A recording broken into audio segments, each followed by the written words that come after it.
Hi all. Yes, காடோட one of the most beautiful கிரியேச்சரில் இதுவும் ஒன்று. எஸ், இந்த பீகாக் பாருங்கள் எவ்வளோ எவ்வளோ அழகாக இருக்குன்ட்டு. வெரி வெரி பியூட்டிஃபுல்னு தாங்க சொல்லணும். அதுவும் சூப்பர்பாக இருக்குங்க. அதோட colours super, very good. Then this is butterfly. Yes, இந்த பட்டர்ஃப்ளை பார்த்தா ஆர்டிஃபிஷியல் மாதிரி தெரியுது. ஏதோ ஒரு கார்ட்போர்டில் கலர் பண்ணியிருக்காங்கன்னு நினைக்கிறேன். எஸ், அழகாக கலர் பண்ணியிருக்காங்க. ப்ளூ வித் பிளாக் கலரில். Wow, super. இது ஆர்டிஃபிஷியல் இல்லை. Oh my god, this is natural. Wow, super.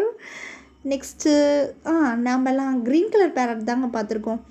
இது என்னங்க இது ப்ளூ கலர் ஃபெதர்ஸோட? I think it is from foreign countries. ஃபாரினோட பேரட்லாம் இப்படி தான் இருக்கும் போல். என்னடா இன்றைக்கி இவங்க பிளாபர் பண்ணிகிட்டு இருக்காங்கன்னு பார்க்குறீங்களா? பிளாபர் அப்படின்னா வளர்றது, தெரிஞ்சுக்கோங்க. ஸோ இன்றைக்கான இங்கிலீஷ் வேர்டு என்னென்னு பார்த்தீங்கன்னா ப்ளூ கலர் ரிலேட்டடாக இருக்கிறது தாங்க. நீங்கள் வேணால் போய் பாருங்கள், எல்லாமே ப்ளூ கலர் ரிலேட்டடாக இருந்திருக்கும். ஐ ஃபீல் ப்ளூ அப்படின்னா ஐ எம் சேடுன்னு அர்த்தம். ஸோ யூஸ் பண்ணிக்கோங்க உங்களோட கான்வர்சேஷனில். ஸோ உங்களுக்கு இந்த வீடியோ பிடிச்சிருந்தா ஷேர் பண்ணுங்கள், சப்ஸ்கிரைப் பண்ணுங்கள்.